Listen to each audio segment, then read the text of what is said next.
This is why Doctor Who works and still does.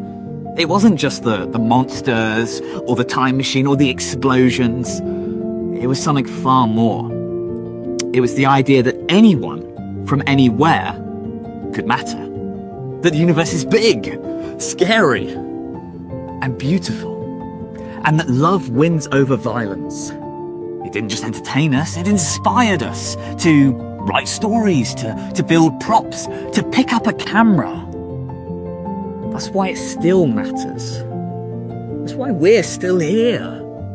Outlander isn't replacing anything. If anything, it's a love letter. Why did you fall in love with it?